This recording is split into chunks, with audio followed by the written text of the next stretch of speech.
Olá, meus amigos, boa noite, boa noite, boa noite.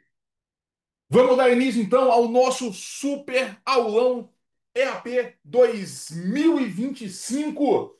Vamos lá para a gente começar os nossos trabalhos aqui rumo à nossa aprovação. Me deem, por gentileza, aquele tradicional 5.5, áudio e vídeo chegando legal para vocês aí.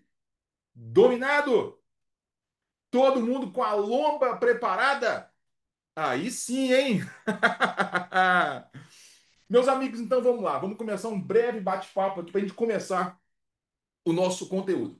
Mais uma vez, muito obrigado. Agradecemos a todos vocês pela confiança que vocês depositam aqui no trabalho do AG Concursos, tá? Esse aulão, ele foi meticulosamente desenhado, ele é organizado para a gente conseguir fazer um apanhado de todo o conteúdo presente no edital. Mas é claro, é óbvio que não dá tempo de passar exatamente tudo previsto em cada matéria. Para isso, a gente fez o curso completo, que está acontecendo desde o mês de janeiro, acabou recentemente, tem poucos dias. Então foi aí mais ou menos 5 meses de aula praticamente todos os dias. A ideia do aulão é conseguir fazer uma revisão bem estratégica, pegando os pontos mais importantes, as apostas que nós professores fazemos e trabalhando com vocês, além dessas revisões, também com exercícios, tá? Então, para vocês terem uma ideia, eu vou fazer duas aulas. A primeira aula, hoje, vai ser focada em revisão dos pontos principais dos MTPs 1, 2, 3 e 4. E na nossa próxima aula, nós vamos fazer o quê? Questões desses manuais. Eu peguei questões recentes de CFS, EAP, CHO, tá? Questões que eu consigo trabalhar, pontos também muito ali específicos, pontos muito, como eu posso falar, pontos muito importantes para a aprovação de vocês, tá? Todo ano, todo aulão, já tem 5 anos que nós fazemos os cursos completos aqui no AG.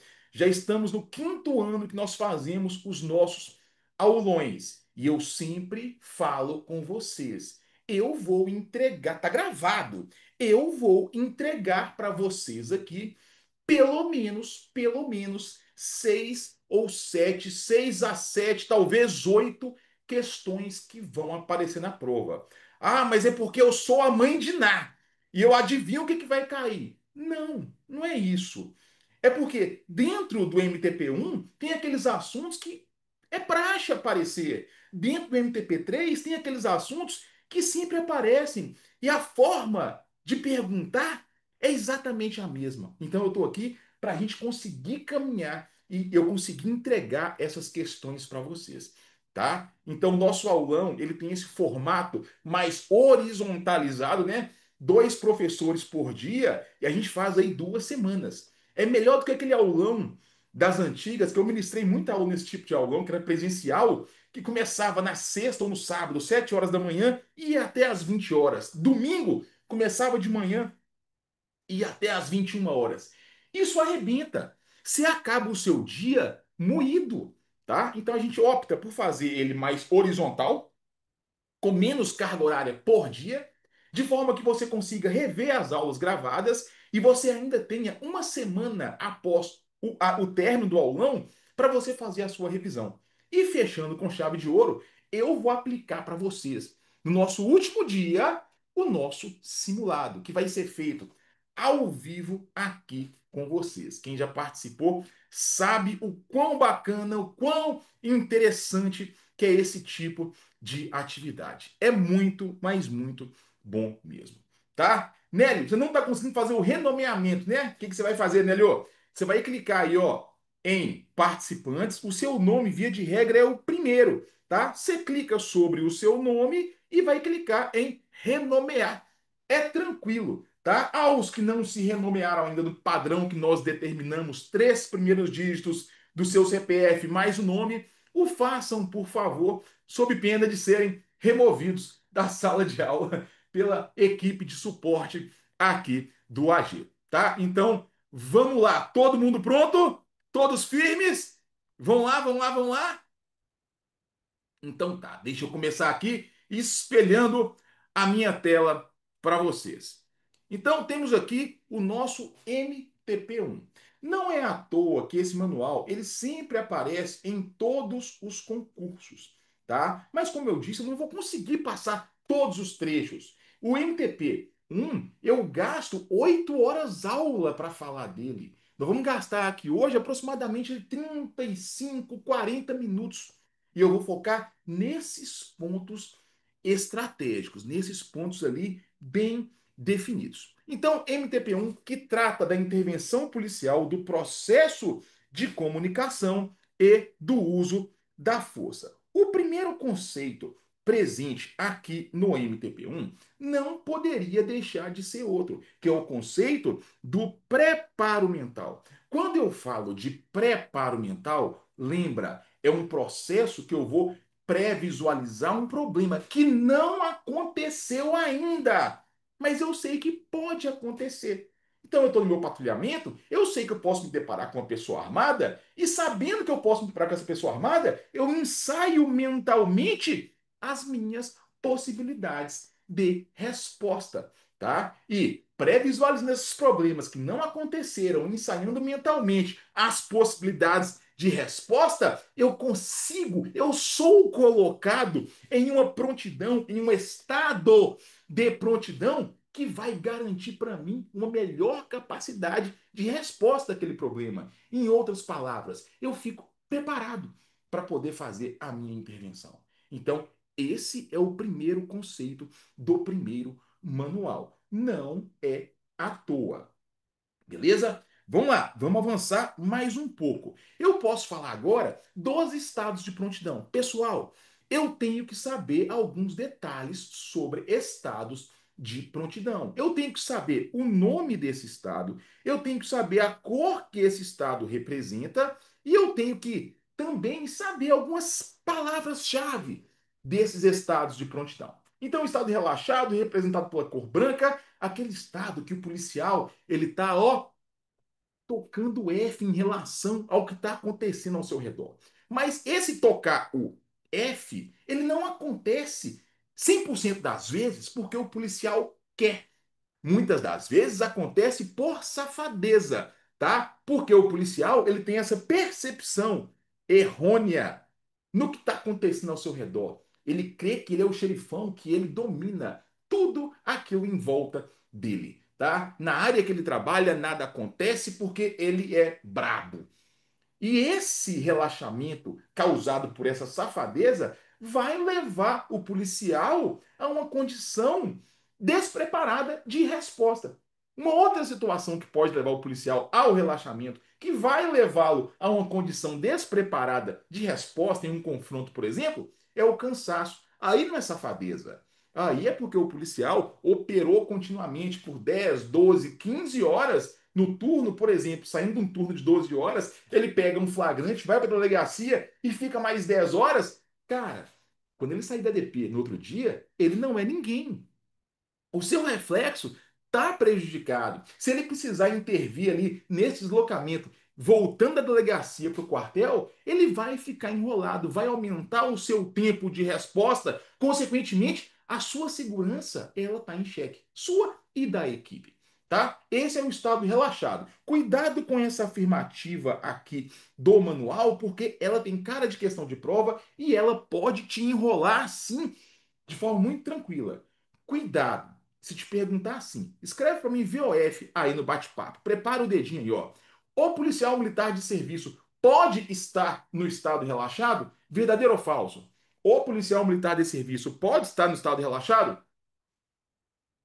Todo mundo calejado, todo mundo já está vivão em relação a isso. De serviço, pode. O que o policial não pode é estar relaxado na atividade operacional. Por favor, não caiam nessa pegadinha. Da mesma forma que se ele estiver fardado ou a paisana em ambientes que ele não controla, ele não pode estar relaxado também. Imagina só, você parado na fila de banco. Cara, é um ambiente que você não controla. Você não vai ficar relaxado. Você não vai ficar ali de qualquer jeito, tá? Então você vai ficar no estado em uma prontidão mínima para você poder fazer essa intervenção. Beleza? Então vamos avançar mais um pouco. Estado relaxado e estado de atenção. É representado pela cor amarela. Nesse estado de prontidão, o policial está atento, precavido, mas não está tenso.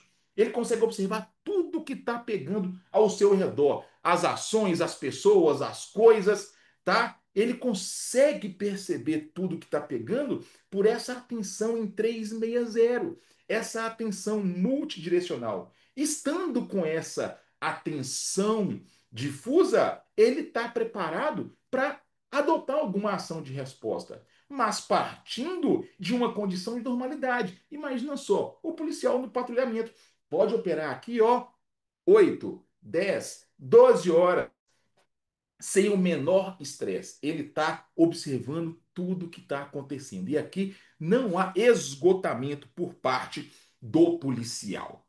Quando eu falo do estado de alerta, cuidado, fiquem espertos com esse estado, que é representado pela cor laranja, ele tem uma palavra ali muito sutil, que o define de forma quase que imediata.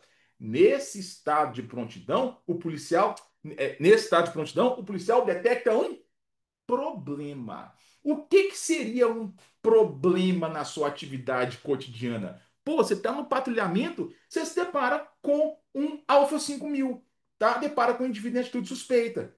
Tem um problema ali. A partir disso, o policial sabe que pode acontecer um confronto. Pode acontecer. Ele sabe que o confronto é provável. Beleza? Com isso, sabendo dessa probabilidade mais acentuada, ele vai já calcular ali, se for o caso, o nível de força que ele vai utilizar. Cuidado com esse trecho aqui também no estado de alerta.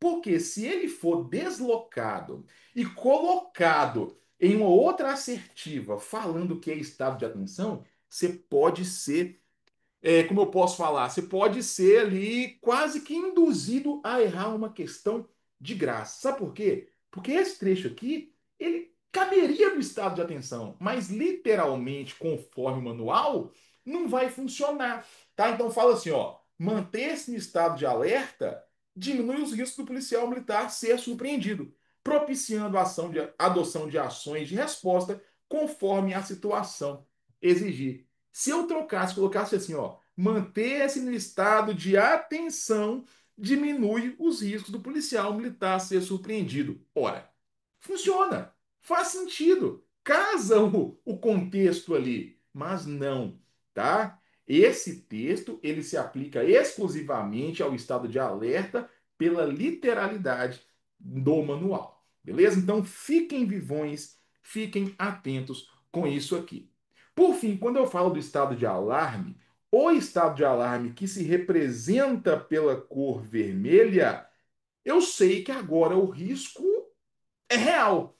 Tendo o risco ali, ó, de fato acontecendo, eu sei que a minha resposta ela é necessária, tá? E essa resposta pode vir com intervenção verbal, que algumas vezes pode funcionar. Vou usar técnicas de menor potencial ofensivo, meu ímpeto, por exemplo, ou eu posso fazer inclusive o uso de força letal.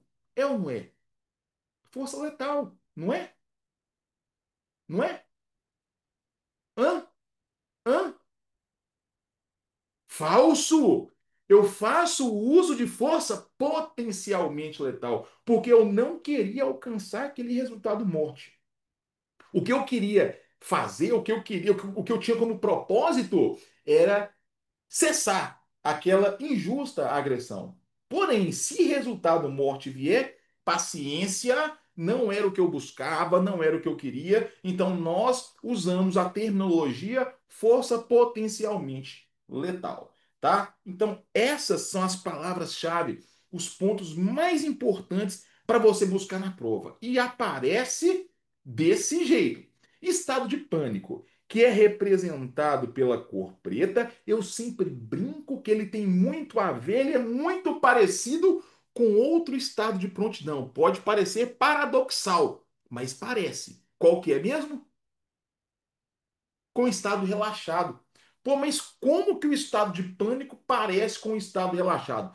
Parece, sabe por quê? Porque o motivo que leva o policial ao relaxamento e o motivo que leva o policial ao pânico é o mesmo. É o policial ou estar cansado, ou seja, se manter num estado de prontidão, de tensão, por um período de tempo muito prolongado, ou ele não estar preparado.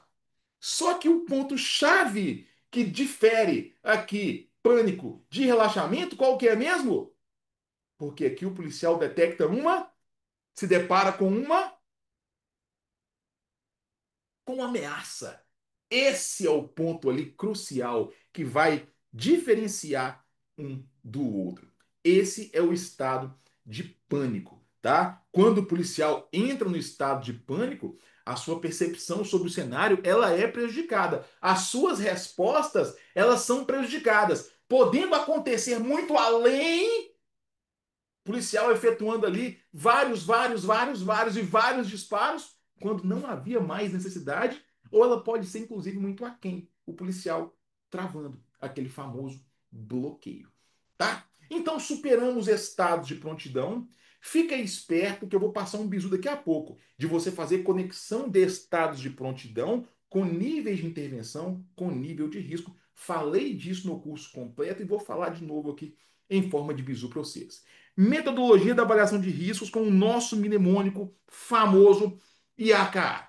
Eu tenho que saber o número da etapa, eu tenho que saber o nome dessa etapa e eu tenho que saber uma breve explicação sobre essa etapa. Etapa um, identificação de direitos e garantias sob ameaça. É o policial saber o que está acontecendo. Buscar as informações mais básicas ali sobre qual bem, qual direito, qual garantia que está sendo ameaçado. Quando eu falo da etapa 2, avaliação de ameaças, isso nada mais é do que uma caracterização dessa etapa inicial. Tá acontecendo um crime de roubo que eu fui acionado para comparecer no local. Então eu sei que o direito à propriedade de alguém está sendo ameaçado. Sabendo disso, eu vou buscar informações sobre quem está ameaçando esse direito. Porra, são quantos indivíduos armados nessa ocorrência? São 5 pessoas armadas de fuzil. Ó, avaliei a ameaça. Caracterizei o que está ameaçando direito e garantia. Tá? Sabendo disso, eu vou partir agora para onde? Pessoal, só um minutinho, só um segundo. Que tem alguns aqui que não estão conseguindo acessar a sala. Ela deu o limite de 100 pessoas ao vivo. Vou só liberar uma configuração aqui, 2 palitos. Ok. Vamos ver se o pessoal vai entrar agora. Beleza. 101 pessoas, agora vai entrar o restante do pessoal. Então, eu fiz a etapa um, fiz a etapa 2, agora eu vou classificar o risco. A etapa 3, classificação do risco, ela me auxilia na escolha do comportamento tático mais adequado, sabendo que existem 3 níveis de risco: risco nível um, risco nível 2 e risco nível 3. Risco nível um é o quê? Fala para mim qual é a palavra-chave? É a reduzida possibilidade de acontecer ameaças. Risco nível 2 é a real possibilidade. E risco nível 3 é a concretização do dano ou risco real e iminente.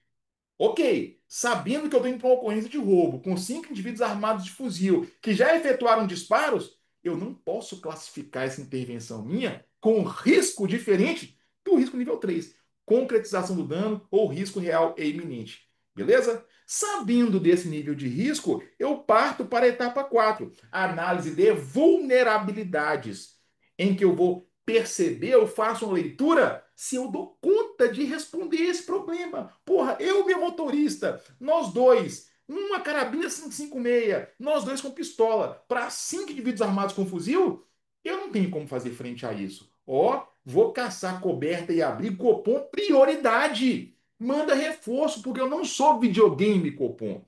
Tá? Perfeito. Fiz a etapa um, 2, 3 e 4. Enfim, eu parto para a etapa 5, avaliação de possíveis resultados, que é fazer aquela relação de custo-benefício. Eu, inclusive, já fiz, né? Eu falei que não vale a pena, não tem como eu fazer frente a esse problema. Pode parecer muito trabalhoso, mas eu faço isso aqui, ó, numa fração de centésimos de segundos na minha intervenção. Tá? Então, essa é a metodologia da avaliação de riscos. O pessoal está traumatizado com o ritmo da aula. Em 20 minutos, nós falamos mais ou menos o que eu falaria em talvez em 2 horas. Tá dominado? O ritmo de aulão é esse mesmo. É pau quebrando. Quem for assistir gravado, talvez nem consiga assistir na velocidade 1,5. Tem que ser na velocidade meio, talvez ali. Na velocidade 1 vai dar, eu tenho certeza. Vamos lá então, pensamento tático. O pensamento tático é análise de cenário, leitura de ambiente. Enquanto a metodologia da avaliação de riscos trabalha com o problema, aqui trabalha com o cenário. Então, quando eu pego problema mais cenário, ou seja, a avaliação de riscos mais pensamento tático, eu chego ao diagnóstico da intervenção. Verdadeiro ou falso? Eu chego ao diagnóstico da intervenção. Verdadeiro ou falso? Falso! Eu não chego ao diagnóstico da intervenção. Eu chego ao diagnóstico provável da intervenção. Porque as informações elas fluem, o processo é dinâmico e pode mudar essa conclusão que eu cheguei, tá? Então é diagnóstico provável. Fica atento com isso. Quando eu falo de pensamento tático, eu tenho que lembrar do velho conceito do quarteto que norteia o pensamento tático. Área de segurança, área de risco, ponto de foco e ponto quente. Área de segurança é aquele espaço que eu tenho domínio da situação. Área de risco é aquele espaço que eu não tenho domínio. Ponto de foco é um pedaço, é uma parte da área de risco de onde podem surgir as ameaças. E ponto quente é um pedaço do ponto de foco de onde pode vir as fontes reais da agressão. Então, se você vê, deixa eu mudar a cor aqui. Então, se você vê esse carro, esquece a pessoa, tá? Só o carro estacionado na rua, o carro é o seu ponto de foco. O que que seria um ponto quente desse ponto de foco carro? O que que seria, meus amigos? O que que seria? Janela, porta. Se eu vejo um indivíduo lá dentro, esse indivíduo, ele é uma parte do ponto de foco de onde podem surgir as fontes reais da agressão. Ele também é um ponto de foco. Agora, se esse cabrito desce do carro, a pessoa, ela é um ponto de foco. Mas e o carro? Deixa de ser um ponto de foco? Não. Ele continua sendo um ponto de foco. Porém, a pessoa, enquanto ponto de foco, possui seus pontos quentes, parte do ponto de foco de onde pode vir as fontes reais da agressão. O que seria ponto quente do ponto de foco pessoa? Cabeça, mão, tá? A cintura. E esse processo é dinâmico, ele altera, ele muda, ele acontece, ele vem, ele vai, ele volta. É um processo dinâmico, tá? Eu não posso desprezar esse carro porque vai que tem uma outra pessoa lá dentro, beleza? Então, esse é o quarteto do pensamento tático. Esse é o conceito do pensamento tático que trabalha com leitura de ambiente. Processo mental da agressão, nós estamos cansados de saber que o policial, ele percorre 4 etapas: identificar, certificar, decidir e agir, e o bandido, ele percorre 3 apenas. Consequentemente, eu tenho uma desvantagem gritante em relação ao vagabundo, tá? Diante dessa desvantagem gritante, porque eu tenho uma etapa a mais que é o certificar e agindo em consonância com os princípios do uso da força, legalidade, necessidade e proporcionalidade, eu tenho que ter alguns elementos, alguns fatores que são úteis na tentativa de minimizar essa desvantagem que existe dentro do processo mental da agressão. Quais são esses fatores? É o mnemônico OSDAP: ocultação, surpresa, distância, autocontrole e proteção. Quando eu falo desses 5 fatores úteis para minimizar essa desvantagem, eu tenho que saber que um é mais importante que os demais. Qual é? Qual é? Qual é? Qual é? Proteção. Marca isso para mim. A proteção, dentre todos esses aqui, é o mais importante para a gente. Ocultação é o policial fazer a intervenção tentando não ser visto. tá? Estando oculta das vistas daquela pessoa. Surpresa é o policial surpreender, tá? Não sendo surpreendido, causando para a pessoa ali aquela ação inesperada. É aquele pulão que você dá na biqueira, que você pega o cara com a carga na mão assim, ó, e o cara fica com o olho de Mônica desse tamanho travado. Tá? Isso é a surpresa. Distância, quando eu falo dela, eu tenho que imediatamente fazer aquela conexão com a regra de Tiller, tá? Ou regra dos 21 pés, ou dos 6,4 metros, em que o policial tem que se manter a essa distância mínima para que, caso ele se depare com uma pessoa armada com arma branca, uma faca, por exemplo, ele tenha condições mínimas de sacar sua arma e efetuar disparos para preservar a sua integridade. Regra dos 21 pés, ou de Tiller, ou dos 6,4 metros. Autocontrole é outro fator que existe que está diretamente relacionado com o quê? O policial não ser afoito, o policial não ser afobado, o policial de ser minimamente ali, ó, tranquilo na sua intervenção. E quando eu falo de proteção, é o policial agindo sempre buscando o quê? Abrigos. Beleza? Então, esses são 5 fatores úteis na tentativa de minimizar a desvantagem que há dentro do processo mental da agressão. Peço para vocês que não confundam esses fatores com os fundamentos da abordagem, tá? Segurança, surpresa, rapidez, ação vigorosa e unidade de comando. Então, se perguntar para vocês de 5 fatores úteis na tentativa de minimizar a desvantagem que há dentro do processo mental da agressão, se o examinador colocar para você assim, ó, ocultação, surpresa, distância, ação vigorosa e unidade de comando, tá errado. Ou se falar que são fundamentos da abordagem, segurança, surpresa, rapidez, autocontrole e unidade de comando, também vai estar errado. Fiquem vivões, fiquem atentos. Níveis de intervenção. Falamos de estado de prontidão, falamos de nível de risco, agora nível de intervenção. Vocês estão cansados de saber, intervenção nível 1 acontece com o risco 1, que é caráter preventivo, educativo, assistencial. Intervenção nível 2 acontece quando o risco é 2, que é a verificação preventiva. Suspeitei de uma pessoa, vou lá abordar. E intervenção nível 3 acontece quando o risco é 3, caracterizado por ações repressivas. Nunca se esqueçam daquele conceito que eu passei para vocês. Sempre que a intervenção é 1, o risco é um estado de atenção. Sempre que a intervenção é 2, o risco é 2, estado de alerta. Sempre que a intervenção é 3, o risco é 3, estado de alarme. Dominado? Informações extremamente importantes para a gente. Etapas da intervenção. Meus amigos, o que eu tenho que saber aqui? Aquele mnemônico, o famoso DPEA, tá? Eu tenho que saber que a intervenção ela é subdividida em 3 momentos. Existe um momento antes, existe um momento durante e existe um momento pós-intervenção. Antes da intervenção, o meu foco é o quê? Preparo mental. Preparo mental não é etapa da intervenção. Fiquem esperto. Durante a intervenção, ou seja, no momento que está acontecendo, embasado no preparo mental, pré-visualizar um problema e ensaiar mentalmente a possibilidade de resposta, o policial faz ali a avaliação de riscos através da metodologia IAKA.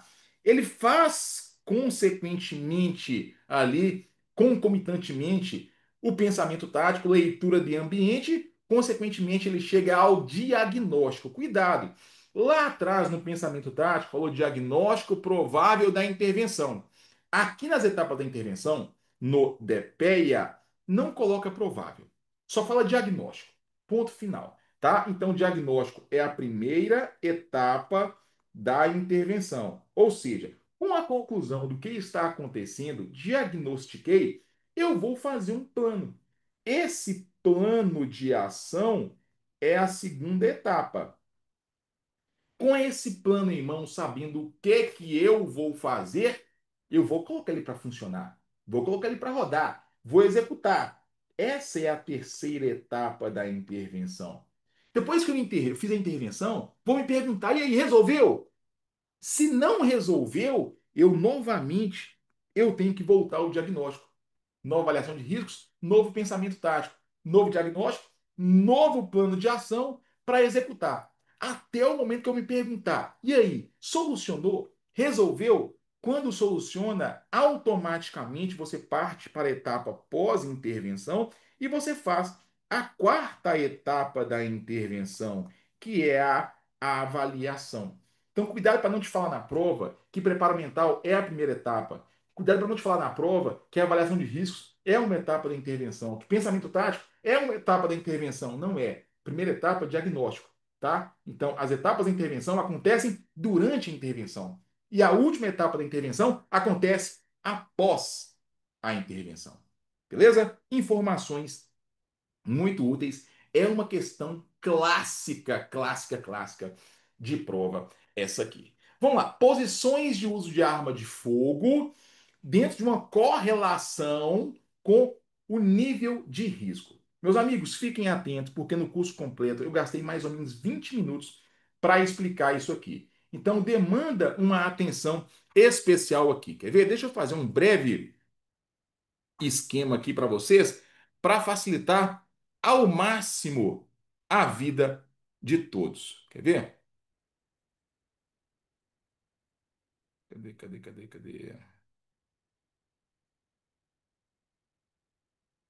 Deixa eu abrir um quadro aqui.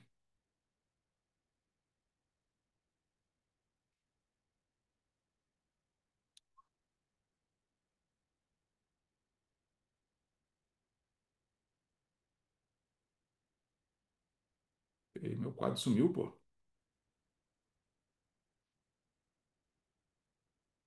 Deixa eu abrir um Word aqui mesmo, dá?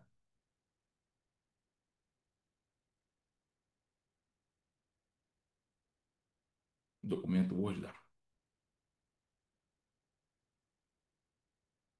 Não, esse aqui não. Esse aqui, opa,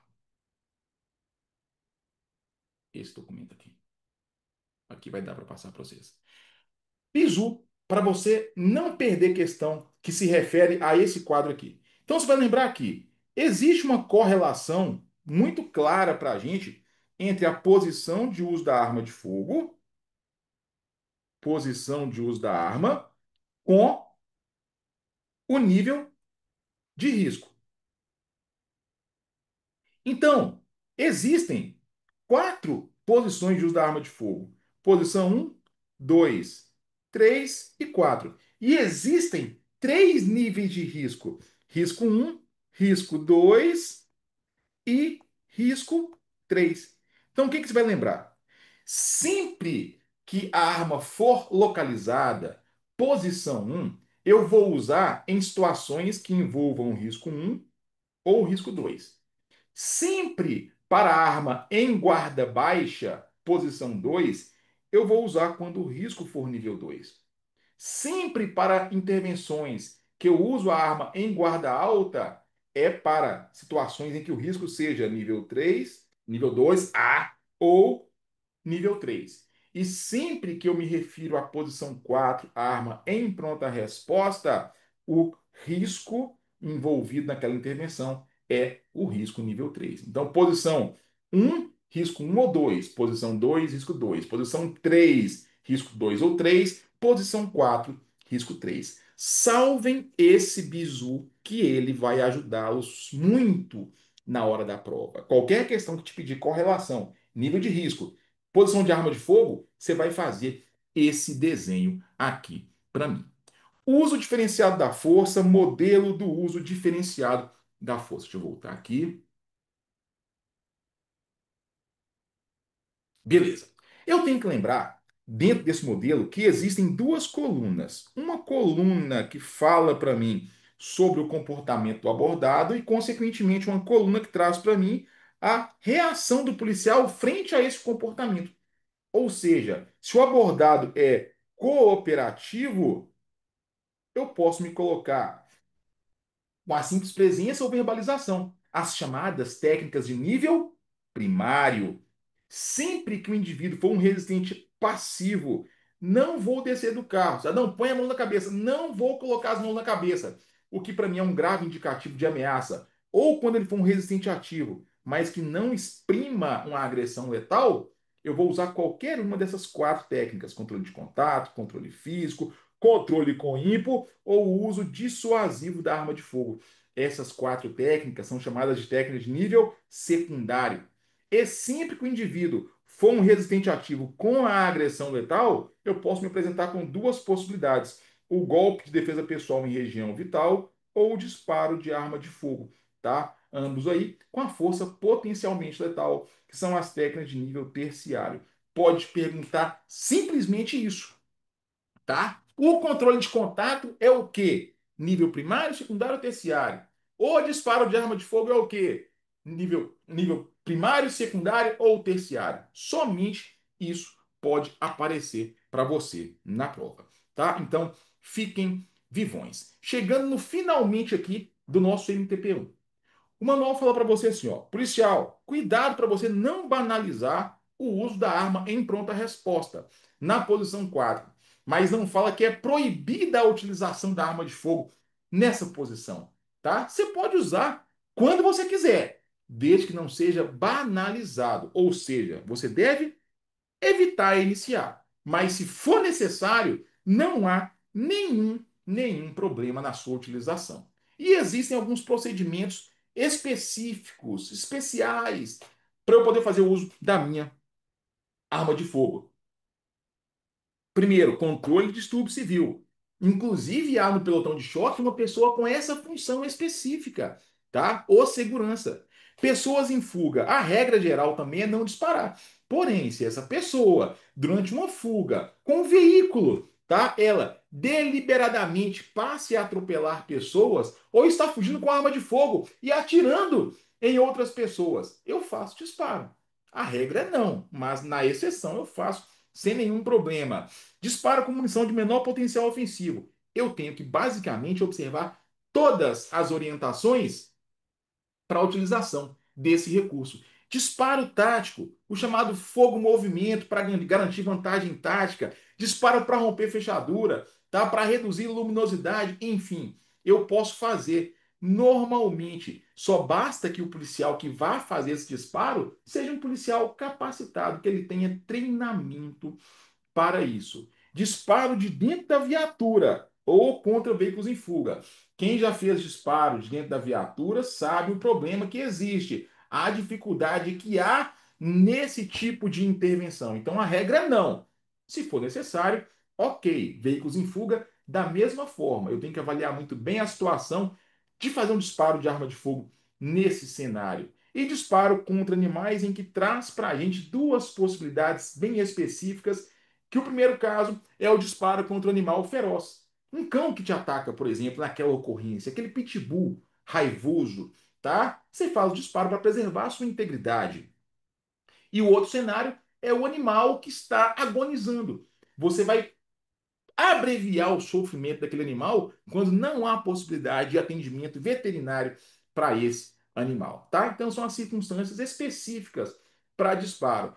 E para fechar com chave de ouro MTP1, lembra, disparo de advertência não é previsto como procedimento policial. Vão te falar que o disparo de advertência é um procedimento dentro da atividade policial. Não é nada e nenhum, não há nenhuma previsão sobre o procedimento disparo de advertência para a gente, tá? Então, assim, com 40, quase 40 minutos, nós matamos o MTP 1, coisa que eu faço com 8 horas aula, tá? Vamos lá, MTP 2, abordagem a pessoas. Conceitos muito importantes também, técnica e tática. Você vai lembrar para mim que técnica é método.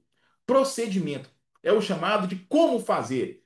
Técnica de uso de lanterna, técnica de varredura, técnica de uso de escudo balístico. Tudo isso é são métodos que eu utilizo na minha atividade. Diferente da tática. Tática é a aplicação dessas técnicas, tá? Ou seja, é a minha estratégia. Vamos colocar na prova que tática é o método e que a técnica é a estratégia. Fica vivo com esses dois conceitos aqui, tá? É a cara de questão de prova do CRS. E por fim, conceito de disciplina tática. Disciplina tática é aquele conceito que eu falo assim, ó, todos os policiais numa intervenção têm que entender que, por mais simples que pareça o seu papel no cenário, ele tem uma importância fenomenal, tem uma importância ímpar ali, tá? O policial que está fazendo o isolamento, ele tem uma importância. Então os policiais têm que entender que o que ele vai fazer, quando ele vai fazer, como ele vai fazer, tem uma importância ali. Não há essa gradação de importância dentro de um cenário. Todos os policiais têm que obedecer o que foi definido para ele ali. Essa é a disciplina tática. Deslocamentos. Fiquem espertos, porque aqui reside uma questão de nível de dificuldade 8 para 10. Tá? Se o examinador quiser apertar o parafuso aqui, ele pode apertar. Fiquem atentos então. Deslocamento lento, normal e rápido. Deslocamento lento é aquele passo com velocidade moderada. O risco envolvido naquela intervenção ali é nível 2 ou nível 3. É uma situação mais complicada, em que o policial tem que observar tudo que está pegando ao seu redor, tá? Monitorar ali, ó, ponto de foco, pontos quentes no cenário antes de fazer a progressão. Tem que observar tudo, ó, silhueta reduzida e posição de arma de fogo, guarda baixa ou guarda alta. Como então que pode pintar uma questão dessa aqui em prova, pessoal? O examinador pode colocar todo esse texto aqui e simplesmente muda a posição de arma de fogo. Coloca a posição de guarda alta pronta a resposta. Ou coloca todo esse texto aqui e muda o nível de risco. Coloca que deslocamento lento é usado exclusivamente em intervenções com risco nível 3. Cuidado, se torna uma questão difícil. Então, quando eu falo deslocamento normal, é o passo natural. Não é aquele passo que o policial vai andar igual um urubu folgado. Não. Ele tem que andar com compostura. Ele tem que andar ali, ó, de forma natural. Ele está observando, está atento ao que acontece ao seu redor ali, estando como? Em estado de atenção ou alerta conforme o cenário, tá? E a arma aqui é localizada, beleza? A arma localizada marca isso. Também pode fazer o quê? Colocar todo esse texto e falar que a arma fica em guarda baixa. Beleza? Cuidado com isso aqui. Aí o manual fala que eu vou usar esse deslocamento aqui porque ele traz para mim menos desconforto, eu canso menos, é menos desgastante para percorrer um deslocamento muito longo, tá? Dá para um período de tempo muito alto, mas quando eu fizer essa aproximação do local que eu suspeito que tem alguém, tá? Daquele alvo da minha intervenção, eu não vou poder mais usar esse deslocamento. Aí eu deveria utilizar o quê? O deslocamento lento, para eu poder fazer toda aquela leitura de ambiente, de pontos de foco, de pontos quentes na minha intervenção. Então aqui é numa condição mais tranquila. E por fim, existe o deslocamento rápido, tá? Que é o hop-hop, o passo acelerado. Eu o utilizo em três circunstâncias específicas. Essa perseguição ao suspeito, até enquanto ele está à vista, tá? Nessa progressão em área que não me oferece coberta e abrigo, e aquela intervenção que eu vou fazer socorro, tá? Vou tentar buscar o meu companheiro que está alvejado. Eu tenho que ir. Se eu tenho que ir, eu vou no deslocamento rápido. Eu não vou no deslocamento normal. Beleza? Então, essas são as circunstâncias em que eu utilizo o deslocamento rápido. Uso de escudo. Questão 27 da sua prova. Fica esperto. Já pensou se vem mesmo?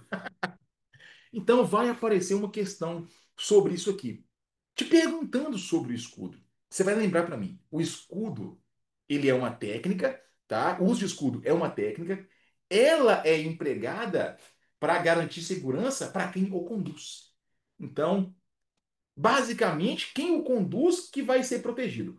Porém, se eu usar a técnica de maneira adequada, eu consigo ampliar essa proteção para os meus companheiros que estão a retaguarda. E o uso de escudo, ele é feito basicamente de duas formas. Dentro de uma técnica chamada segurança mínima, em que o policial está mais exposto. Olha aqui as pernas dele, tá? E outra técnica chamada de segurança máxima, que ele está menos exposto. Perguntinha de prova, capciosa. O escudo, na segurança máxima, ele fica no chão ou próximo ao chão? O escudo, ele fica no chão ou próximo ao chão? Neneca, meu amigo, já mandou aí a real, tá? Depende. Depende. Se o policial estiver estacionado, escudo no chão. Se o policial estiver em deslocamento, o escudo vai estar próximo ao chão. Silva já fez coro aí também. Exatamente. Beleza? Então, esse é um pormenor importante na hora da prova. Técnica de uso de lanterna. Aqui é o bizu do bizu que eu vou passar para vocês. Não vou aprofundar. Eu quero que você acerta essa questão, que é a questão 37. Existem três técnicas de uso de lanterna. Posição um, 2 e 3. Olha como é que você nunca mais vai errar isso aqui. Posição um é aquela que você usa a lanterna em empunhadura simples. A arma está em empunhadura simples. Isso aqui, ó, costas das mãos com costas das mãos, não é empunhadura dupla. É empunhadura simples com um apoio, tá? Então, empunhadura simples remete ao número um, tá? Então, essa é a posição 1, empunhadura simples. Quando eu falo da posição 2, técnica Bolívar. Bolívar. B é a segunda letra do alfabeto. A posição 2, técnica Bolívar, que é a segunda letra, traz para mim duas variações em que eu uso a lanterna. Na variação Bolívar, de fato, tá? E na variação Ayub, que eu faço esse giro aqui, ó, para acionador lateral de lanterna. Então, acionador lateral e acionador traseiro. Beleza? Então, a posição 2, que tem a letra B de Bolívar, traz duas variações. Você não vai errar isso. E quando eu falo da posição 3, técnica FBI, posição 3 tem três letras. Cara, não tem como você errar isso. Mesmo que você não saiba nada sobre essas técnicas, você não vai errar. Beleza? E é isso que eu quero. Eu não quero te ensinar técnica policial. Eu quero te passar dessa prova do EAP e te fazer ficar livre dessa etapa profissional na sua vida. Posição um, técnica Harris. Posição 2, técnica Bolívar. E posição 3, técnica FBI. Vamos lá. Técnica de varredura. Mais uma técnica. Quando eu falo das técnicas de varredura, eu tenho que lembrar que existe a tomada de ângulo, que é chamada também de fatiamento. Existe a olhada rápida, que é chamada também de olhar israelense, né? Hã? Não, nunca. Já foi. Nunca não. Nunca é muito tempo, né? Já foi, lá atrás. Hoje não. É somente olhada rápida, tá? E existe também a chamada reflexão de imagem, que eu posso chamá-la também de técnica de uso de espelho. Confere? Não, não, errado. Em que pese eu não posso chamá-la de técnica de uso de espelho, é só técnica de reflexão de imagem, eu posso usar um espelho, não posso? Posso ou não posso? Posso, exatamente. Então, é reflexão de imagem. Vou usar qualquer objeto que faça reflexão de imagem. O espelho, o telefone celular, também pode ser aplicado da mesma forma. Beleza? Informações relevantes para a prova. Então, tomada de ângulo. Lembra que o objetivo é o policial fazer essa visualização total ou parcial ali do corpo daquela pessoa. Beleza? Essa varredura não pode ser feita às pressas. O policial tem que se mover de forma lateral ali, ó, levando o obstáculo como referência para ele. O policial, ao fazer a tomada de ângulo, olha executando ela aqui, ele vai fazer com a arma na posição 3 ou posição 4, guarda alta ou pronta resposta. Cuidado com isso. Pode aparecer na prova eles trocando somente a posição de uso da arma de fogo. E o policial também não pode fazer aquela asinha de frango, não, né? Ó, cotovelo colado para poder fazer a execução perfeita dessa técnica. Olhada rápida. É aquela técnica que o policial quer fazer a visualização instantânea. Ó, observa, volta. Observa, volta. Se ele precisou fazer essa observação mais vezes, ele tem que buscar outros pontos nesse anteparo, tá? Fez no meio, faz embaixo, faz em cima, vai alternando. Ele pode ficar tanto com a arma, pernilongo aqui, rapaz. Ele pode ficar tanto com a arma no coldre e usar a mão para apoiar, quanto o policial pode estar com a arma na mão e fazer esse movimento. Claro que ele tem que observar, ficar vivão para quê? Para não colocar sua cabeça na frente do cano da sua arma, tá? Ter esse pleno controle da direção do cano. O policial executor da técnica tem que ter um canga para fazer ali a sua cobertura.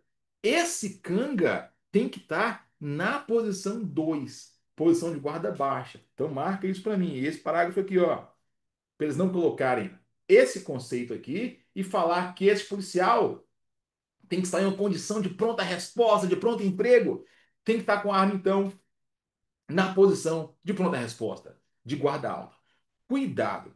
Este policial que está garantindo a segurança também tem que ficar vivão para ele não colocar o colega dele em risco. Ou seja, não apontar a arma para esse policial executor da técnica, tá? Também ter essa percepção aí de segurança. Aí fala, caso nessa execução, ó, fez o movimento, tenha supremacia de força, recorre à tomada de ângulo. Então eu já posso antecipar, dar um spoiler para vocês.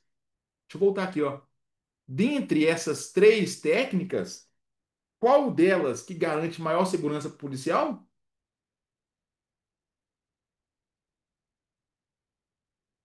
Qual? A tomada de ângulo, tá? Ou seja, se o policial vem aqui, viu que não tem ninguém, tá? Ele vai voltar para a tomada de ângulo. Se ele veio aqui, viu que não tem ninguém, ele vai voltar à tomada de ângulo. Ele não pode sair na reflexão de imagem e ó, ha, já pular na frente do local. Não pode dar uma olhada rápida e opa, pular na frente do local. Não. Ele tem que fazer de forma secundária ali, tá? Como um backup de segurança, a tomada de ângulo. Ela de fato coloca o policial numa condição mais segura. Beleza? E aqui vem, ó, reflexão de imagem. Aí fala que a varredura vai ser feita com qualquer instrumento, objeto que faça essa reprodução. Aí complementa, ó, ao conhecer a posição do suspeito, faz o que então? Recorre à tomada de ângulo, tá? Então, de forma secundária, como ali um complemento, ele tem que fazer a tomada de ângulo, tá? Vamos lá. Patrulha. A patrulha é um assunto sempre presente em prova. Eu recomendo que vocês peguem o conteúdo, peguem o material e deem uma lida em tudo que fala de patrulha. Vamos só passar aqui uma pincelada para ninguém esquecer. Eu tenho na patrulha o ponta um ou chamado também de ponta de vanguarda um, o ponta 2 ou ponta de vanguarda 2, o comandante, ou o ala, chamado também de. O ala, chamado também de. Ala, não existe aqui tai, mula, mala, ala. Ponto final. Tem o retaguarda 2 ou ponta de retaguarda 2 e retaguarda um ou chamado de ponta de retaguarda um. No material de vocês, no MTP 2 tem um quadro lá que mostra detalhadamente as funções de cada um na patrulha. Por favor, leiam esse quadro com calma, que ele pode ser uma questão de prova, tá? O mais importante para a gente na patrulha é o deslocamento. São três possibilidades: deslocamento por coluna, linha, tomada ponto a ponto. Nós vamos falar dos três, mas eu te peço também que veja, principalmente no curso completo, ou faça a leitura do material, vai anotando aí que eu para casa que eu mando para vocês, tá? É importante, beleza? Não deixem de ver a aula que eu falei da tomada ponto a ponto. Eu gasto mais ou menos ali uns 20 minutos para falar de tomada ponto a ponto. Eu faço até um croquis, lembra? Bonequinho movimentando, aquele negócio todo. É um facilitador para você entender. Então não deixa de ver isso aqui. É importante. Então, quando eu falo deslocamento por coluna ou chamado serpente, qual que é o foco prioritário nisso aqui? É o deslocamento mais rápido, ou seja, maior fluidez para minha patrulha.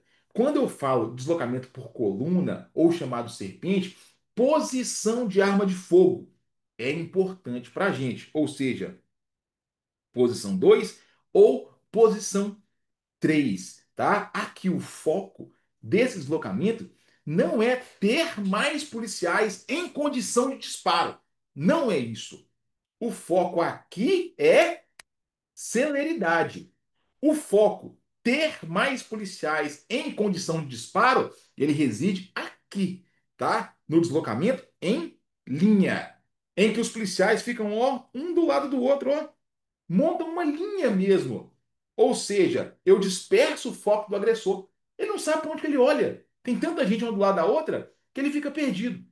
Consequentemente, eu aumento essa minha capacidade de resposta. Ó, vários policiais em condição de fazer disparo à frente. Por ter esse foco no poder de fogo, na pronta resposta, tá? Ter militares em condição, a posição de uso de arma de fogo aqui ideal é a pronta resposta. Lembra? Deslocamento serpente, coluna, foco é fluidez. Linha, foco é poder de fogo à frente. Por fim, quando eu falo de tomada ponto a ponto, pontos principais aqui para você relembrar. Acontece quando o pau está quebrando. Ou seja, risco 3. Capeteiro, tiro para todo lado. É aqui. Tomada ponto a ponto. O policial ele vai deslocar de uma posição coberta e abrigada para outra posição coberta ou abrigada, tá? Tem que ficar ali em condição de fazer disparo, de dar resposta. Esse deslocamento chamado lanço, ele não pode ser bambo, não pode ser de qualquer jeito. Tem que ser uma decisão firme para o policial não chegar no meio do caminho e querer voltar, tá? Então escolheu, vou sair de trás da caçamba, vou para trás do poste, ó, desloca. Saio de trás do poste, vou para trás do muro. Vai, desloca. Você tem que lembrar para mim. Na tomada ponto a ponto, o croquis da videoaula completa, ela explica isso claramente. Eu posso ter no máximo 3 policiais por abrigo. Posso ter um, dois, três, quatro, não pode, tá? Um tem que sair desse ponto, ir para o outro ponto, para outro vir e ficar nesse ponto. Sempre no deslocamento, eu tenho que ter policiais fazendo a cobertura de policiais. Sempre um cobrindo o outro. E tem duas variações de posição de arma de fogo: de quem desloca e de quem provém cobertura, tá? Então a posição do provedor de cobertura vai ser o quê? A guarda alta, a situação mais favorável para dar cobertura mesmo. E a posição de quem desloca, faz o lanço, ó, de um ponto para o outro, vai ser a guarda baixa. Cuidado para não inverterem isso aqui. Falar que o policial provedor de cobertura, guarda baixa, o policial que desloca, guarda alta. Inverter, tá? Não pode. Fica vivão nisso aqui. Posturas táticas. Aqui vou passar rápido, é tranquilo, você tem que lembrar disso aqui. Exige a postura de combate, policial de pé, tá? Em que pese a imagem mostre para você o policial em pronta resposta, pode ser tanto em guarda alta quanto em pronta resposta. Então, combate, policial de pé. Quando eu falo de postura torre, é a mesma coisa da postura de combate, só que com o policial ajoelhado. Lembra? Perna forte que o joelho fica no chão. Perna forte que o joelho fica no chão. Deixa eu marcar aqui, ó. Perna forte, joelho no chão. A perna fraca, tá? O pé fica apoiado, beleza? Fica atento com isso para mim, tá? Então, joelho da perna forte, apoiado no chão, para eles não inverterem isso. Da mesma forma, posição de arma. Guarda alta, pronta resposta, em que pese a imagem e mostre o policial com a arma em pronta resposta. Siamesa, não vá cair na pegadinha das variações de siamesa. Já existiu há algum tempo atrás siamesa em L, em V, em T, em Y. Hoje, isso aqui, ó, não existe mais. Hoje é só siamesa em L, em T e em Y. Para quando o beco for, por exemplo, assim. Ou para quando o beco for, por exemplo, assim. Ou para quando o beco for, por exemplo, assim. Para isso que eu uso a siamesa. Policiais ombro a ombro, os policiais garantindo a segurança uns dos outros ali, dessa usando essa técnica, tá? Eles vão te falar que existem quatro variações de siamesa, L, V, T e Y.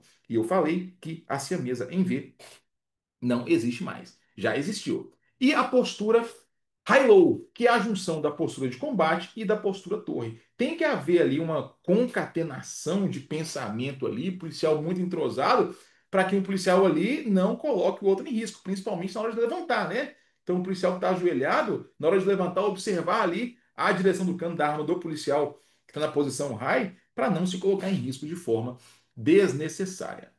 Patrulha de eventos. Só vou falar um detalhe sobre patrulha de eventos. Não se confunde, deixa eu marcar aqui, ó, com policiamento de choque. Em que pese o policiamento de choque faça patrulha de eventos, mas o contrário não se aplica. Beleza? Vou usar patrulha de eventos em situação que haja aglomeração de pessoas, para justamente garantir a segurança do policial. Busca. Existem três tipos de busca: ligeira, minuciosa, completa. E nós sabemos que a busca minuciosa é a busca mais completa. É ou não é? Errado? A busca mais completa, horas. É a busca completa. É aquela que a pessoa vai se despir, vai entregar peças da sua roupa para eu examinar, faz movimento de agachamento. Essa é a busca completa. É a mais completa. Não caia nessa pegadinha. Busca ligeira eu posso substituir, inclusive, por detector de metal. E a busca minuciosa é aquela que eu uso as quatro posições de contenção. Contenção um abordado de pé sem apoio, contenção 2 abordado de pé com apoio, contenção 3 abordado ajoelhado, contenção 4 abordado deitado. Conforme a percepção do policial, conforme o risco da intervenção, ele vai determinar qual posição de arma de fogo ele vai utilizar, tá? Uso de algemas. Eu tenho que lembrar que eu vou usar qualquer objeto que vá limitar essa movimentação da pessoa. Posso usar o gema da carga? Claro. Posso comprar o gema da Bélica? Posso. Comprar da Invictus? Posso, tá? Agora, numa situação ali emergente, emergencial, não tenho algema, tô apaisando, eu tô fardado, mas tem que algemar três pessoas e tem uma só, ou duas, minha e do meu motorista, eu vou usar um cadarço sem problema, uma retinida, tá? Uma algema descartável, qualquer objeto que vale de certa forma limitar o movimento da pessoa. E o que eu tenho que lembrar é o quê?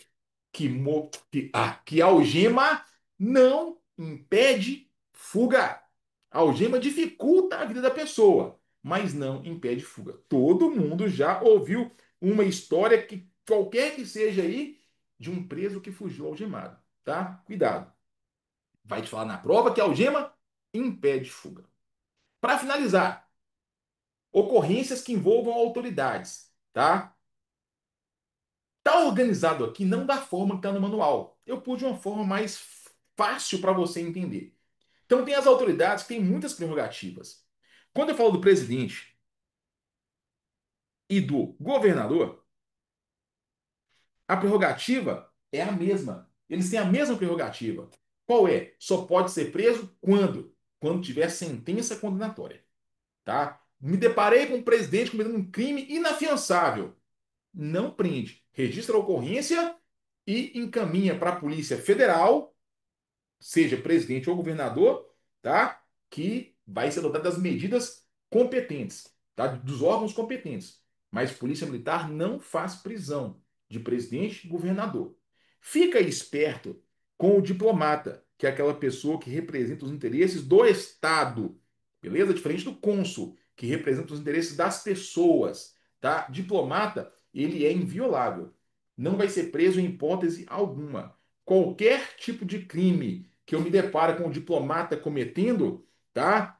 Libero no local, só faço registro endereçado para a Polícia Federal. Esses três aqui, zero prerrogativas. Ah, mas ministro tem foro privilegiado. Não estou me referindo a julgamento. Me refiro aqui a procedimento policial. Tá? Então, nenhum dos três tem prerrogativa. Ministro de Estado, que é o staff do governador. Ministro de Estado, que é o staff do presidente. Secretário, que é o staff do governador. E o prefeito não tem prerrogativa. Me deparei com qualquer um desses três cometendo qualquer crime, registra a ocorrência e encaminha para a Polícia Judiciária competente. Ministro vai para a PF. Secretário e os prefeitos, Polícia Civil. Cuidado, porque você pode ser ali levado a pensar de uma forma incorreta. Chefe de executivo tem prerrogativa. Só do executivo federal, presidente, e do estadual, governador. Chefe do executivo municipal, zero, zero, zero prerrogativa. Então fiquem atentos a isso. Deputados e senadores. Tudo que eu falar para essas autoridades aqui vai valer sistematicamente para o deputado estadual, com alguma diferença, alguma peculiaridade, tá? De endereçamento. Mas pode ser preso essas autoridades? Pode. Quando? Crime inafiançável. Se for crime de menor potencial ofensivo ou afiançável, aí não. Aí não prende, só faz o registro e encaminha para a Polícia Federal. E o parlamentar é liberado no local. Se for o caso da prisão, tá? Os autos, eles têm que ser remetidos ali dentro de 24 horas para aquela casa legislativa, Câmara ou Senado. Beleza? Para quê? Para que os seus pares decidam se a prisão vai ser mantida. Só isso. Quando eu me refiro ao deputado estadual, é a mesma coisa, tá? Só que a remessa é feita para onde? Para Polícia Civil e para a Casa Legislativa Estadual, Assembleia Legislativa, tá? Ô, André, mas aqui tem aquela questão do prazo também de 24 horas. O manual falou o quê? Que serão adotadas as mesmas providências. Se são as mesmas, são todas. Beleza? Então, 24 horas também. O que mais gera dúvida por parte dos candidatos, vereadores. Aqui gera dúvida, tá? Vereador, ele vai ser preso se faltar um dos quesitos. Quais são os quesitos? Primeiro quesito é vínculo com a sua função, vínculo político com a sua função. Segundo quesito é circunscrição. Exemplo: vereador de Sete Lagoas comete um crime vinculado à sua função. Tá? Ele foi fazer uma fiscalização em uma obra da prefeitura e desacatou o secretário de obras da prefeitura. Ele está na sua função de vereador, tá? E está na sua circunscrição, lá em Sete Lagoas. Não vai ser preso. Se esse vereador vai participar a convite do seu partido de uma fiscalização em uma obra em Montes Claros, por exemplo, chegando lá, ele desacata o secretário de obras de Montes Claros, ele pode espernear. Tem vínculo com a função. Beleza, tem. Seu partido te convidou, tá? Você veio cá a convite do partido, pela sua expertise na fiscalização de obras. Perfeito. Mas está fora da circunscrição. Então, nesse caso, ele vai ser preso. Outro caso, não tem nenhum dos dois quesitos. Vereador de Belo Horizonte foi preso em Guaxupé cometendo crime de tráfico de drogas.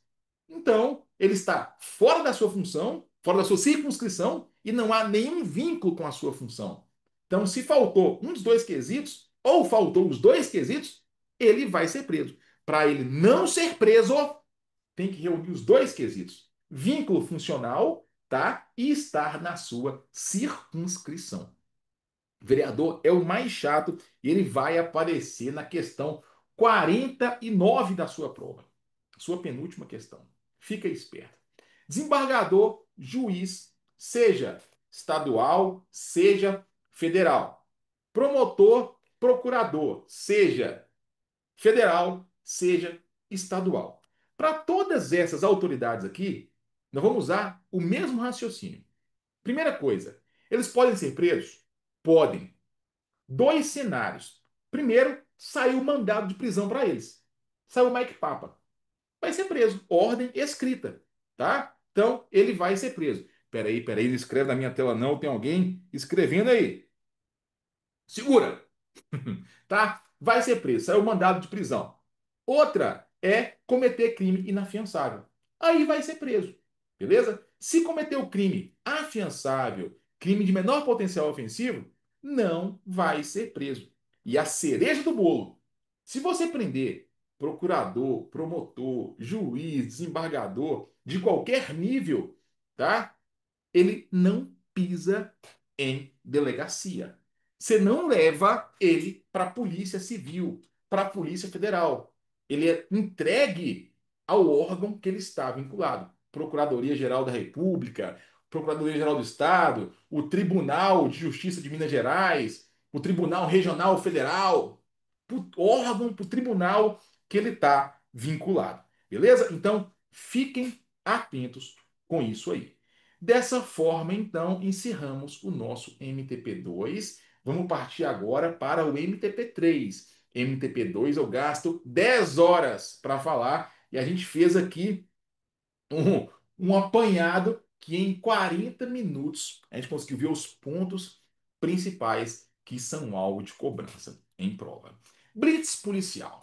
Tem que lembrar que hoje não existe mais a blitz repressiva.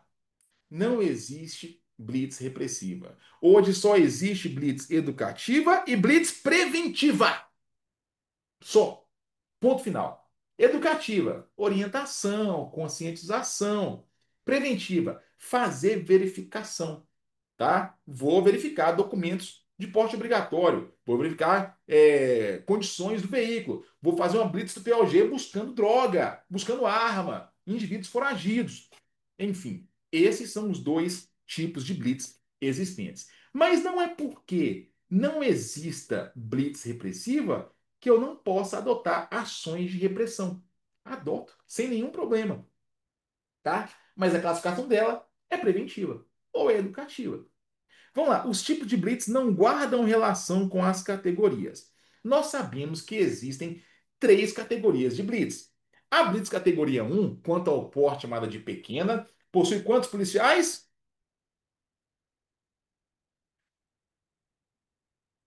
Quantos policiais?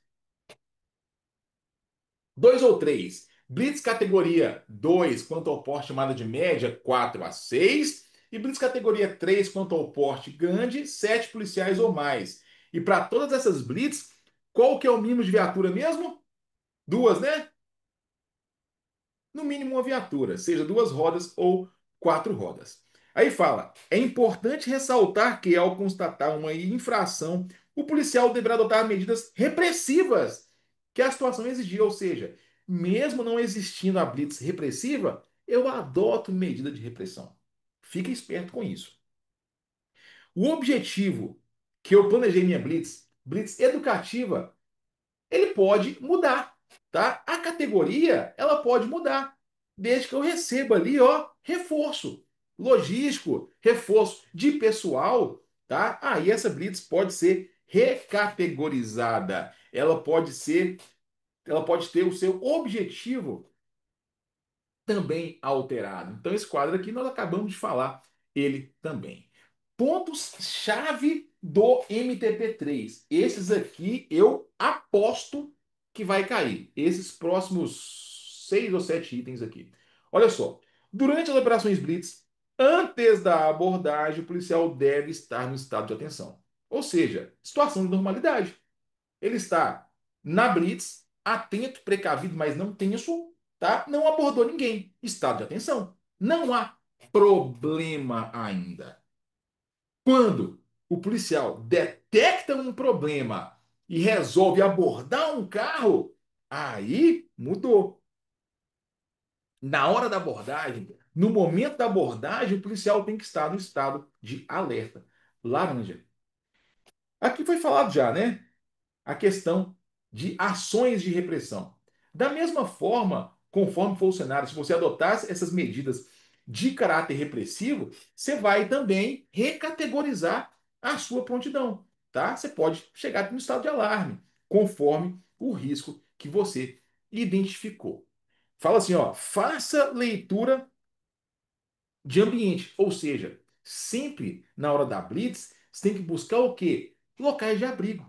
Já saber, porra, se aqui eu estou fazendo uma abordagem, tem uma caçamba cheia de entulho, é um abrigo perfeito para mim. Se eu precisar partir para esse abrigo, ó, linha reta, 5 metros à frente, é para lá que eu vou. Outro ponto importante. O manual fala assim para a gente, ó, policial, tenta atuar sempre privilegiando a sua segurança. Evita abordar um carro que tem mais adultos do que policial, mas não te proibiu de fazer essa abordagem, tá? Você vai abordar aquela SW4 com 7 senhoras voltando da missa. Não tem problema. 7 adultos, 2 policiais. Ó, show de bola. Diferente de você abordar uma SW4 com 5 indivíduos suspeitos, tá? Chegou a informação que é uma quadrilha de Novo Cangaço. Muda o cenário completamente. Beleza? Então, se der, aborda. Se não der, não há preocupação. Você vai adotar as medidas as medidas necessárias. Vou pedir prioridade, vou pedir cobertura, vou me posicionar em local estratégico, enfim. Não sofre. Mas se você fez a parada desse carro, você não conseguiu ver. O carro tinha isso filme. Separou. E depois que separou, você viu que tinha mais adultos que policiais. Aí, nesse caso, libera. Não tem problema, o manual te recomenda liberar.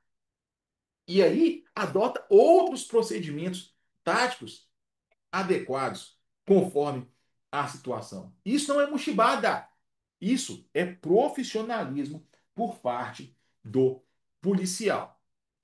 Se você liberou esse carro, aciona o cerco de bloqueio, pede apoio. Enfim, ordem para o policial. Se a blitz for categoria 1, obviamente com 2 ou 3 policiais, você não pode abordar mais de um veículo. Ah, André, se for moto, é veículo. Não pode. Um veículo por vez. Questão óbvia de segurança. Se você vai fazer essa abordagem e percebe ali alguma situação sugestiva de suspeição, era uma abordagem educativa, tá? Caráter preventivo, e você descobre, percebe uma pessoa armada ali dentro, você vai também fazer essa recategorização do nível de risco, tá? Do seu estado de prontidão também. Se for o caso, pede também a prioridade. Se for o caso de você com a blitz montada, montou a blitz e o indivíduo, ele deliberadamente, ele evade da blitz, tá? Hoje o manual fala que se você tiver efetivo suficiente, você pode partir em perseguição a esse indivíduo. Não há problema, tá? Desde que você possua efetivo, desde que você possua meio para fazer essa perseguição. Cuidado com esses trechos, com esse trecho aqui. A parte de logística. Só é obrigatório para fins de blitz arma de porte, colete balístico e colete refletivo. Todo o restante é se for disponível. Eu marquei aqui, ó, arma de porte, colete balístico, colete refletivo. Todo o resto é se tiver disponível. Da mesma forma, cone. Isso é questão assim clássica para a prova. O manual fala assim, ó, cone de sinalização. É desejável um mínimo de 7 cones. Se eu falo que é desejável, não é obrigatório. Já matamos a charada aqui. Tá, se eu tiver 7, faz com 7. Se tiver 2, faz com 2. Se não tiver, faz sem cone. Ah, você consegue ter minimamente condições de segurança com 2 viaturas posicionadas? Você montar um box ali com 2 viaturas? Beleza, faz. É desejável o mínimo de 7 cones. Não é obrigatório e não é 8, não é 10. Desejável o mínimo de 7. Funções na Blitz. Também é questãozinha clássica, clássica, clássica para a gente. Comandante, responsável pela organização dos espaços. Ele determina se eu vou alterar as funções, vou criar mais de um box, vou reduzir o número de boxes, se eu vou voltar a abordar, se eu vou segurar para reorganizar meu dispositivo. Ele é o responsável.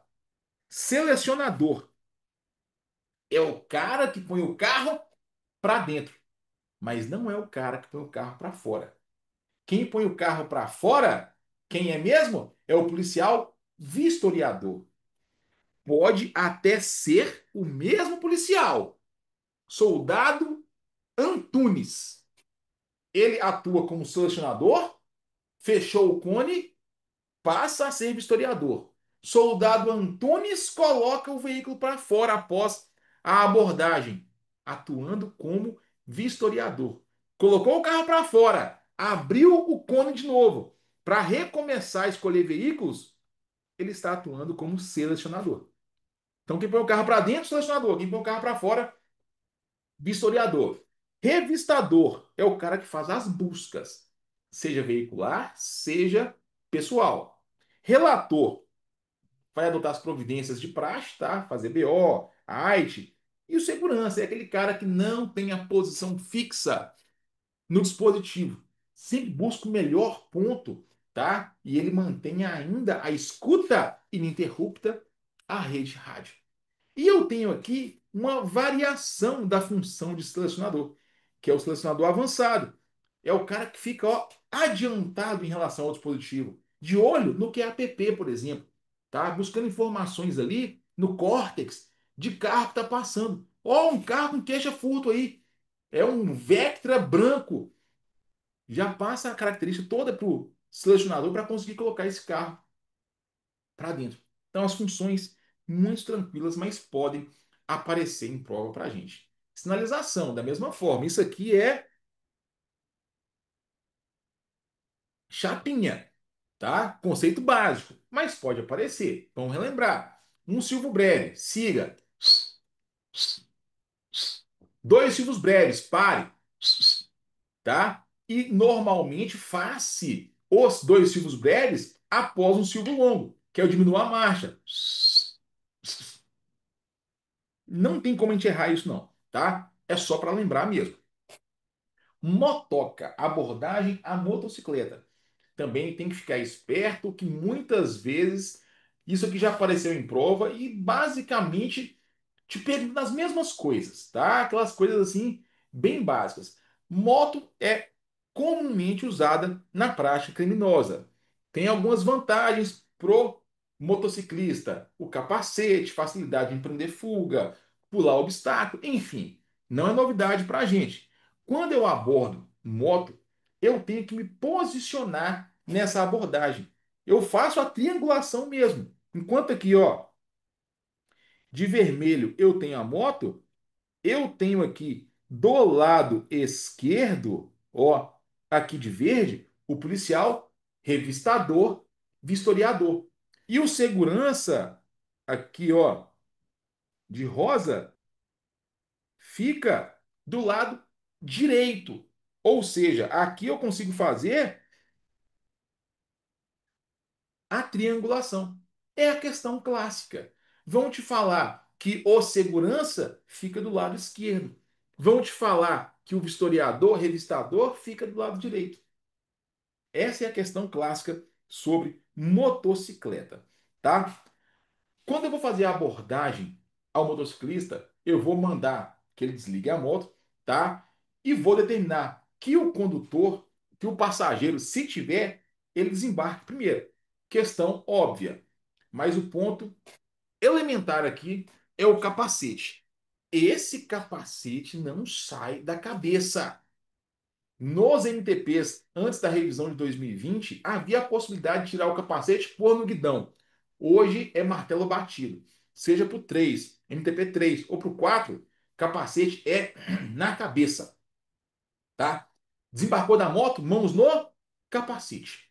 Essa é a regra para a gente. Não tira o capacete, tá? Aí, desembarcou da moto, determina para ele, ó, conforme for a minha leitura, se vai ser abordado de pé com apoio, se tiver apoio, ou de pé sem apoio, enfim, conforme a sua avaliação, conforme a sua leitura do ambiente. Último assunto sobre a blitz, blitz noturna.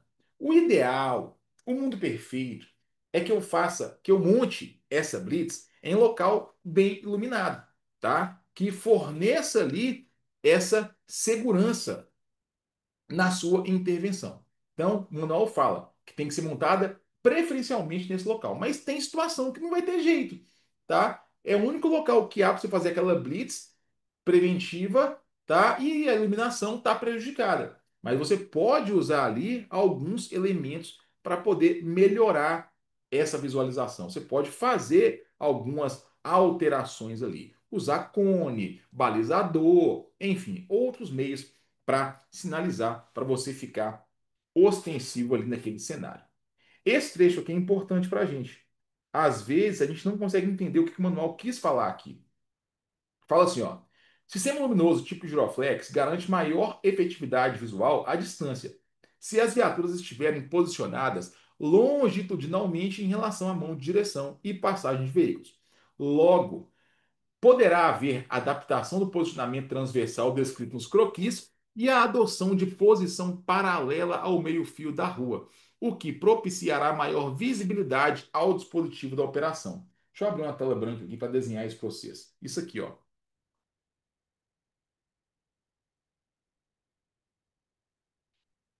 Imagina só que aqui havia a posição padrão que o manual coloca para a gente da viatura é a viatura na diagonal, beleza? Só que o giroflex nessa posição aqui, ele tem a sua visualização um pouco mais prejudicada. O estrobo também, tá? Tem a visão um pouco mais prejudicada se eu levar em consideração que o condutor do veículo vem nesse sentido. Então, levando-se em conta esse cenário, eu posso adaptar, tirar essa viatura dessa posição diagonal, tá? E colocá-la ali nessa posição longitudinal.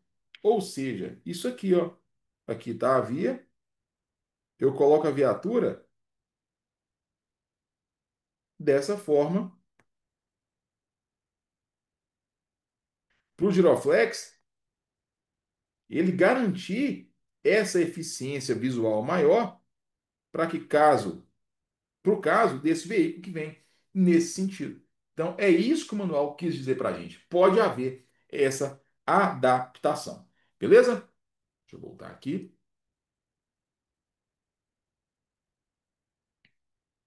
E para finalizar, tá? Último trecho aqui do MTP3, uso de lanterna. Lanterna nunca pode ser desprezada.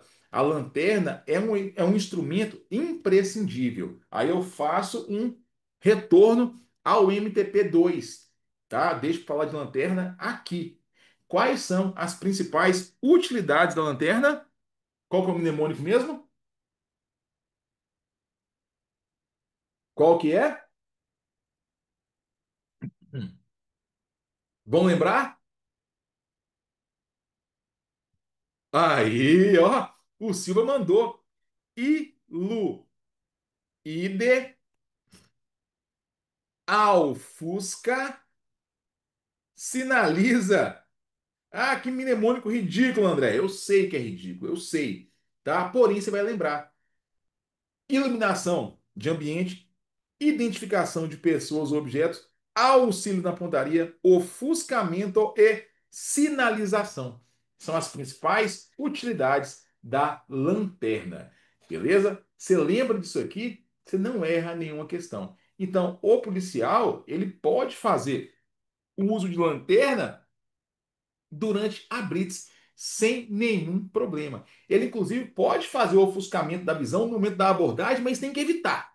O ideal é que ele evite, tá? Mas se for necessário, carro está parado para garantir maior segurança, o policial vai fazer sem nenhum problema, tá? Então, assim encerramos o nosso MTP. Aliás, tem esse último slide aqui, antes de encerrar o MTP3, tá? Esse trecho aqui, ó, é interessante. Questão do insufilme, tá? E eu vou falar isso aqui com vocês. Normalmente, na prática, quando você vê um carro com insufilme, que é praticamente todos hoje, e o carro está fechado, o policial tende a fazer o quê? O policial tende a se aproximar, tá? Aproximar, bate no vidro lá para o cara baixar o vidro. E tem que ser feito o contrário. O policial tem que se afastar do veículo, tá? Sem bater no vidro, ele determina ao condutor que abra esse vidro de forma lenta. Cuidado com o que você faz na prática para você também não ser induzido ao erro, tá? Agora sim, nós encerramos o nosso MTP3. E para finalizar, MTP4, abordagem a veículos que muitas das vezes se comunica de forma pertinente com o MTP3 também. Então, a abordagem a veículos nível 1 é usada quando o risco é 1, estado de atenção, foi falado. A abordagem nível 2, verificação preventiva, quando o risco é 2, estado de alerta laranja. A abordagem nível 3, quando o risco é 3, tá? Naquela intervenção com caráter de repressão. Coisa bem sossegada também.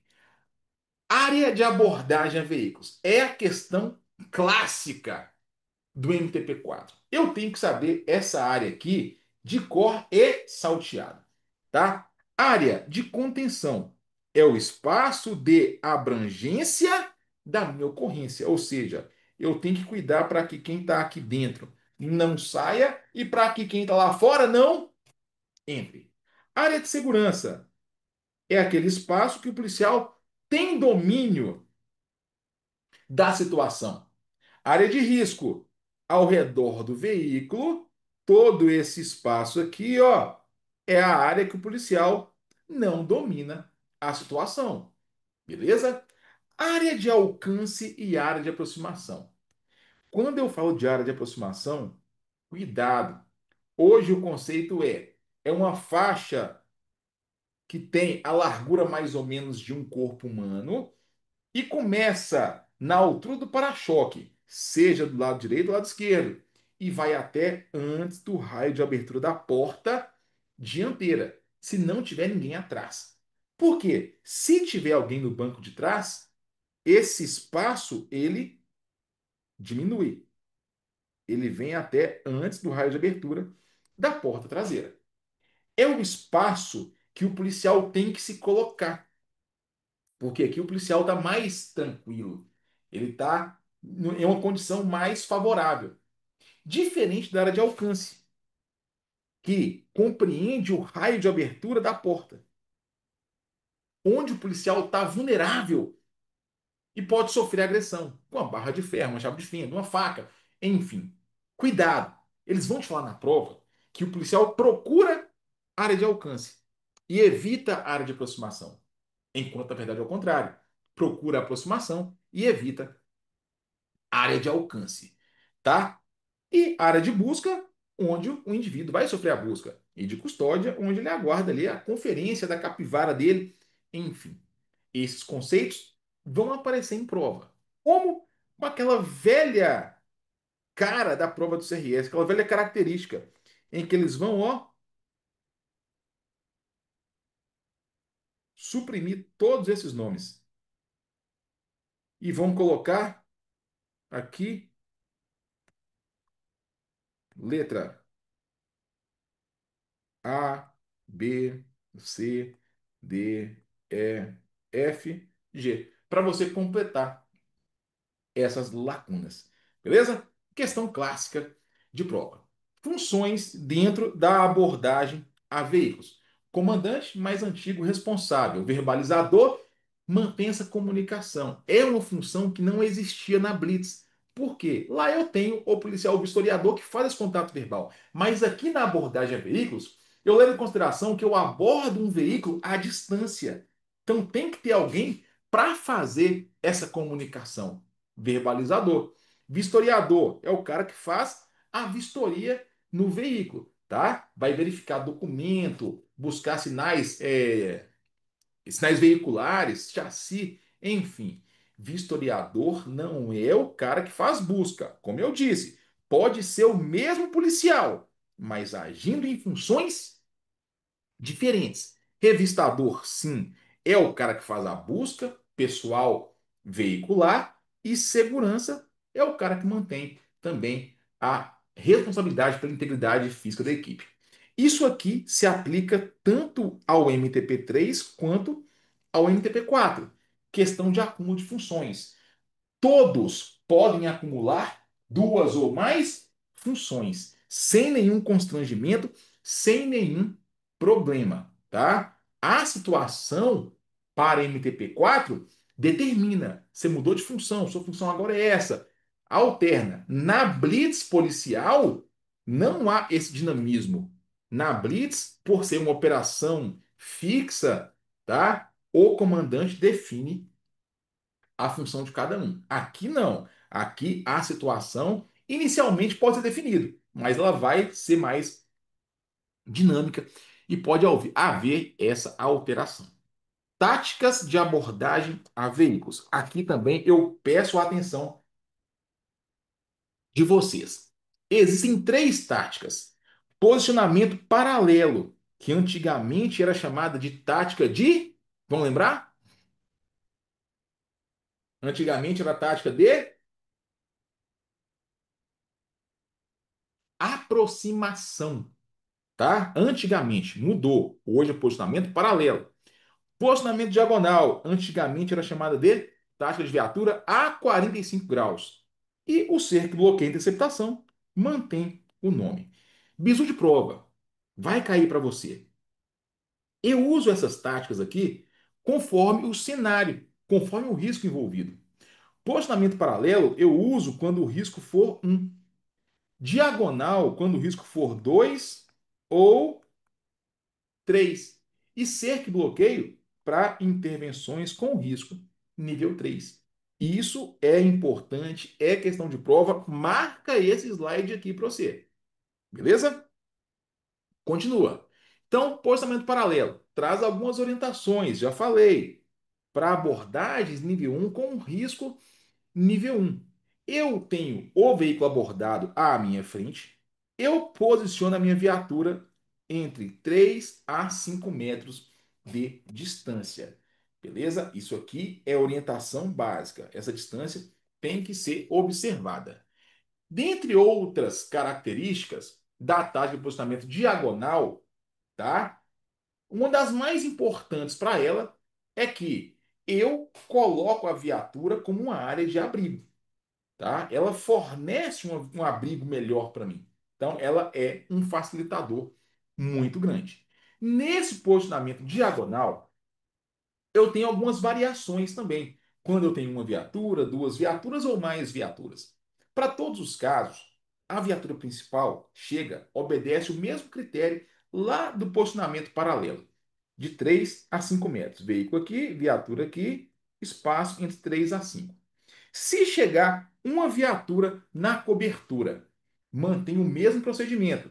3 a 5 metros aqui em cima do veículo abordado para a viatura e a próxima que chega também fica entre 3 a 5 metros.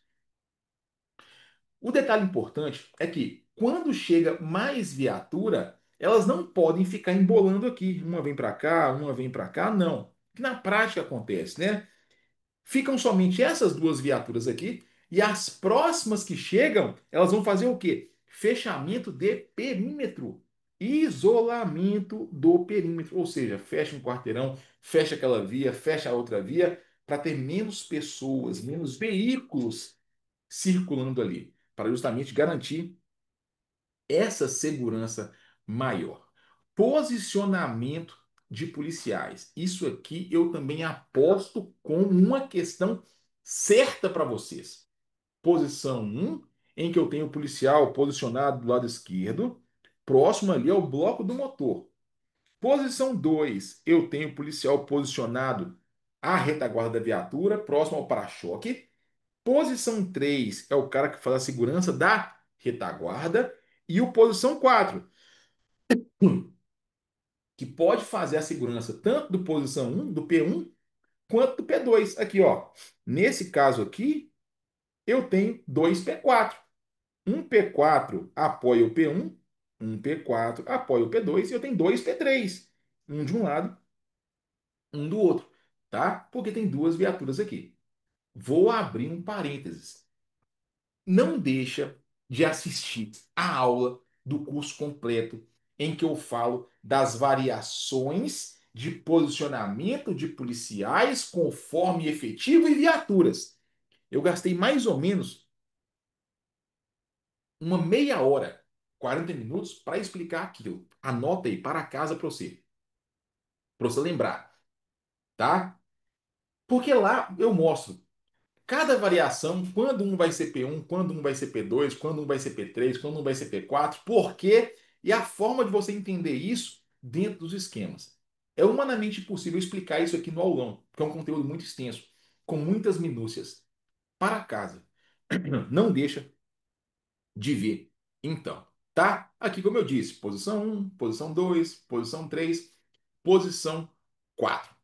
Abordagem a ônibus é um ponto muito importante também. Nós vamos passar um pouquinho da aula. No aulão, pessoal, já vão se acostumando aí, tá? Eu vou acabar mais tarde aqui, o próximo professor vai acabar mais tarde, vai ter dia que a aula de vocês, ao vivo, vai até meia-noite. É assim mesmo, tá? Aulão é pau quebrando. Aqui a gente não preocupa com carga horária. Desde que seja para mais. Para menos nunca vai ser. A gente fala que são 32 horas aula, mas vai chegar a 40 e olha lá. Beleza? Então não sofram com horário. Sempre vai passar, vai acabar uma aula, é só correr lá, fazer um xixi, pegar o café, voltar para o lugar, jantar na frente do computador. É assim. Vamos lá. Abordagem a ônibus. Existem variáveis que vão impactar, vão influenciar decisivamente na minha abordagem a ônibus. Qual é essa variável principal? Ter roleta ou não. Então, se o ônibus não tem roleta, subentende que eu tenho só um compartimento. Se ele tem roleta, subentende que esse compartimento é particionado. Eu tenho dois compartimentos distintos. Não ter roleta e ter uma porta me leva a um comportamento tático. Eu entro pelo mesmo lugar. Não ter roleta e ter duas ou mais portas me leva a outro comportamento. Eu entro em posições diferentes. Ter roleta e ter uma porta é um comportamento tático. Ter roleta e ter duas ou mais portas é outro comportamento tático.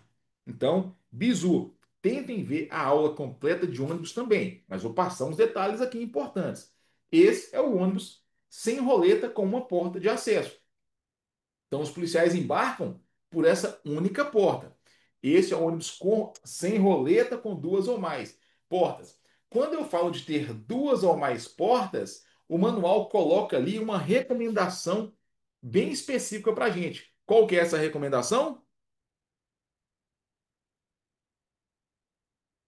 Que a porta central permaneça fechada para garantir segurança maior para os policiais.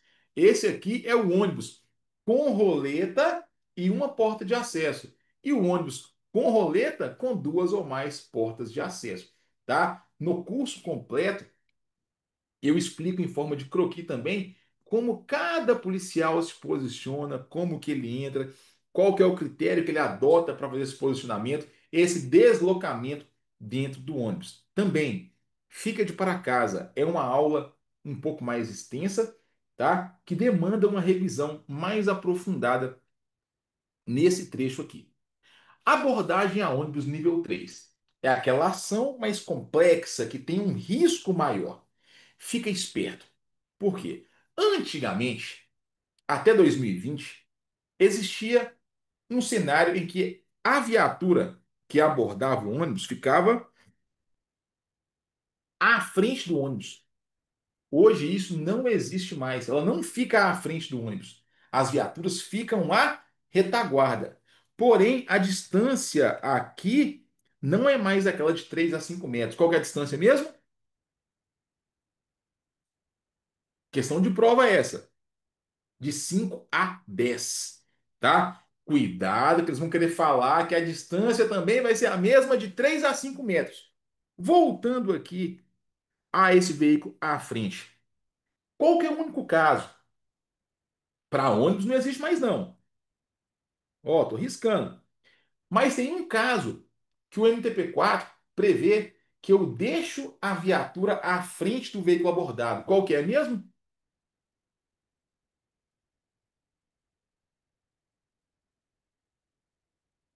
A abordagem a caminhão nível.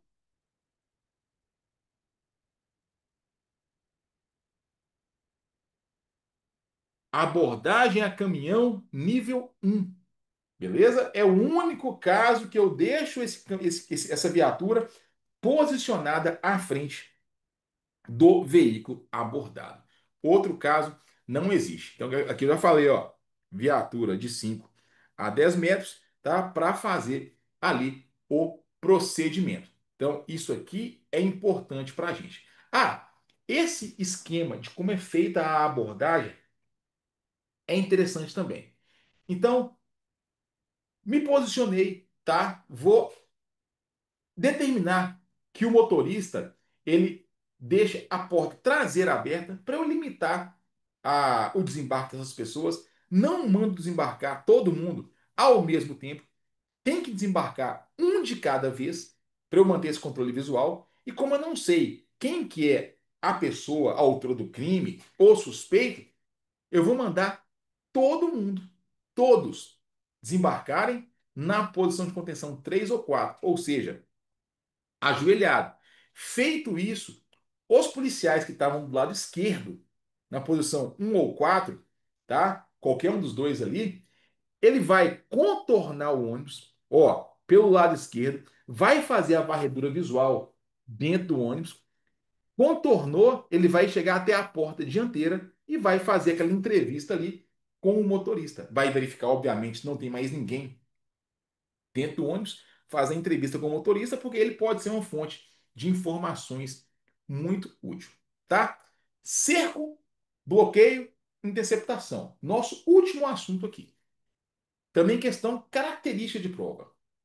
Não confunde esses três conceitos. A ação de cercar, ela é muito clara para a gente. Eu posiciono o recurso, um aqui, um aqui, um aqui, um aqui, um aqui, um aqui, em pontos estratégicos para eu conseguir controlar a rota de fuga. No cerco, eu não limito rota de fuga. Eu não fecho rota de fuga. Eu não interrompo rota de fuga. Eu estou cercando. Quando eu falo de bloqueio, o objetivo aqui agora é o posicionamento mais para interromper fluxo de via. Aqui sim, bloqueio, eu estou ó, fechando a minha via. E tem o conceito de interceptação, que é aquela ação para eu imobilizar o veículo, parei o veículo e capturei os indivíduos. Então, cerco, ponto estratégico, não limito movimentação. Bloqueio, eu montei o meu cerco, só que agora eu fecho via. E interceptação e mobilização do veículo. Se aparecer isso aqui em prova, essa imagem, fica esperto porque eles vão querer te empurrar que existem três tipos de bloqueio, enquanto na verdade são três tipos de cerco. No cerco não há fechamento de via. Eu posto minhas viaturas, mas o carro, ó, vem cá e vai embora. O outro veículo veio, ó, e foi embora.